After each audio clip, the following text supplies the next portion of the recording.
I want to welcome everybody to the Munroe Center for Social Inquiry's Fall 2010 Symposium, Actually Existing Democracy, and Why It Is So Little Democratic. Now, from my two disciplinary perspectives, speaking as both a cultural anthropologist and a world historian, I think it is important to record that aspirations for equality and democraticness in social relations are widely dispersed in human societies across time and geography. It is important, I think, to remind ourselves that these ideals did not arise only with the transition to modernity, just as they are not the distinctive heritage of a particular civilizational lineage or continent or geographic region. Yet, while we should not think of democracy as confined to a particular segment or stage of human existence, or as having deeper roots in some societies than in others, as journalists often tell us, I would suggest that with the transition to modernity, human beings came to need democracy in new ways, and in a sense, came to need democracy perhaps even more than under other historical conditions. The modern state represents an extraordinary concentration of power, and it thus creates a distinctive capacity to scale up inequality and to scale up oppression. From this perspective, state intensification, state building, and state centralization all make the need for democraticness as a check on the potential, or is it the likely, use of the state to serve projects of domination and exploitation important in historically novel ways. This is true as well, I would argue, with the rise since the 1700s of what we might call industrial strength capitalism. Whether because of unequal access to factors of production, as when workers must sell their labor because they have no access to land for subsistence, or because of unequal access to capital with very similar effects, capitalism at once depends upon and insistently produces highly unequal social relations. And this remains true, no matter how often the intellectual servants of capitalism, the bourgeois economists, no matter how often the economists insist that the market is a place where buyers and sellers meet and engage in free exchanges. Nonetheless, capitalism insistently produces and depends upon highly unequal relations. Put simply then, the historical emergence of European modernity gave us neither the ideal of equality nor democratic institutions. But I do think it is fair to say that the historical emergence of modernity made us need equality and democraticness on a new scale and in new ways if we are to live humanely. And indeed, looking backward in time to the emergence of modern states and the emergence of industrial strength capitalism, we find important moments when there was great hope that democracy would provide us humane ways to live in and with powerful states and in and with the political economies of industrial strength capitalism. One thinks of the uncynical hopes one can find for the promise of equality and democracy in some moments of the great political revolutions of the late 1700s, and also in certain pieces of literature, art, and music from the late 1700s and early 1800s. One thinks also of the uncynical hopes one can find for the promises of equality and democracy in the great anti-colonial movements of the mid-1900s. Or on smaller scales, one recalls the uncynical hopes one can find for the promises of equality and democracy in the U.S. civil rights movement, or in the struggle against apartheid in South Africa, or this morning in Myanmar with the release of Dayan San Suu Kyi. Yet, looking backward, and very much when looking at our own moment in time, we also see the promises of democracy thwarted, diminished, and blocked. In myriad and profound ways, the states and societies that have most successfully claimed the label democratic often exhibit grave limits and even grave violations of democraticness. The purpose of our symposium this afternoon is to register these limits and violations of democraticness in actually existing democracies, including, but by no means limited to, the United States in our time. We do so to identify the institution and forces that thwart and pervert democracy, and we do so to open up conversations about how we can effectively engage and wrestle with and ultimately overcome those institutions and forces that thwart and diminish democracy.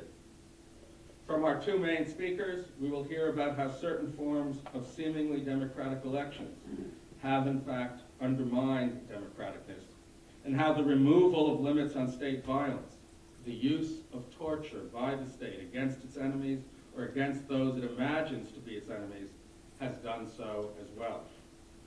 Following these two papers, we will want to use these focus studies to open up a wider conversation about the ways democracy is diminished, thwarted, and perverted in our world.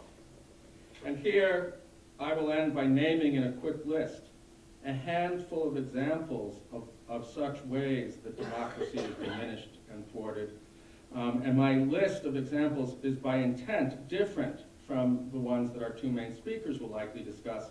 And so I'm giving you a wider list to encourage us to keep in mind just how myriad, polymorphous, and dispersed the challenges to democracy are in our world. Some instances of undemocraticness in the United States are very obvious. One thinks of the U.S. Senate, where Wyoming, with some 500,000 people, has exactly the same representation as does California, with a population 70 sometimes bigger. To this one adds Senate rules that in some cases allow even a single senator to block legislation. Thus, during the healthcare reform debate, one might have been forgiven for imagining that Olympia Snowe had been elected president rather than Barack Obama. Less obvious examples are at least as important. Let us think about how borders matter, and specifically how often borders fragment the very social community that should be the locus of democracy, and thus by fragmenting the community that should be the locus of democracy, keep democracy from happening. If we are considering social policy, for instance, that impacts on African Americans, it's self-evident that a formal democratic election in which only white Americans have the vote is inescapably anti-democratic, since key stakeholders are excluded from voting. Put simply, we all know well that when voting and non-voting is based on the color line, voting is indefensibly undemocratic. But in the U.S. today, we make policies that impact on the lives of Mexican and other immigrants without those persons having a voice or vote. Here the line has been shifted from a color line, per se, to a citizenship line. But the analogy suggests, rightly in my view, that this too is and anti-democratic. An extension of this argument would point out that all humanity is impacted by the continued existence of the U.S. nuclear arsenal, and yet most of humanity gets little to say about policies governing the U.S. nuclear policy, again as a result of the line of citizenship. The general point here is the persistent resistance to the establishment of more robust international democratic institutions of governance. I'll end with one very different sort of example.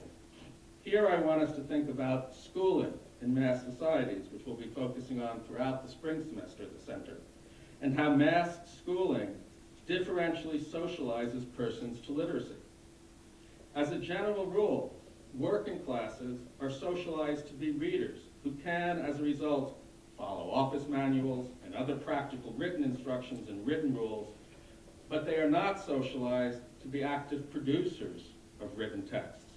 That skill, being an active producer of a written text, which would be democratic in effect were it universal, that skill is instead given disproportionately to the professional managerial classes, as through colleges such as this one and the Claremont colleges.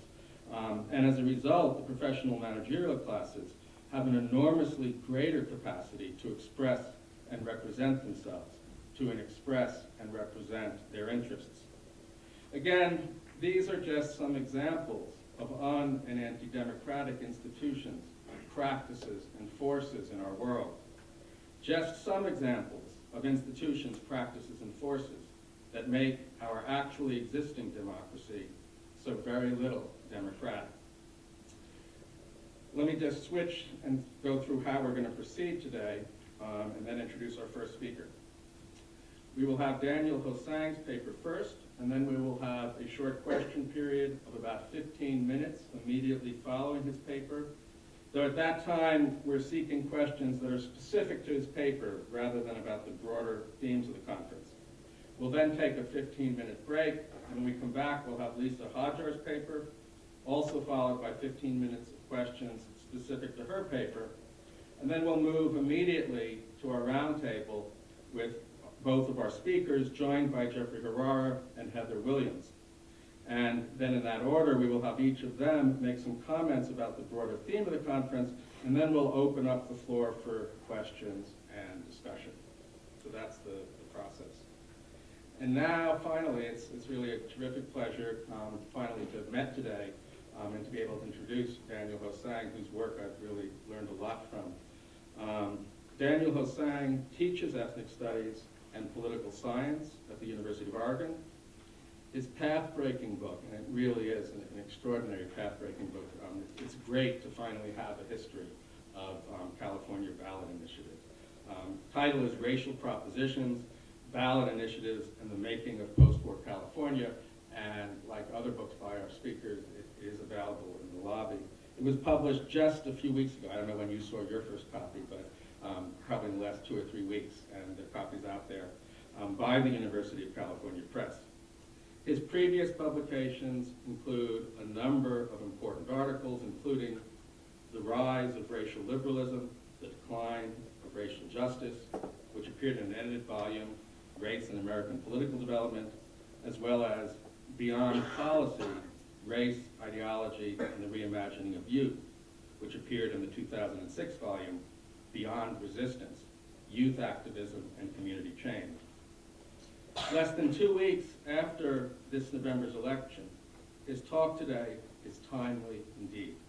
It is titled Race and the Paradox of Direct Democracy in Post-War California. It's a great pleasure, and please join me in welcoming Daniel Hosang to speak to us today.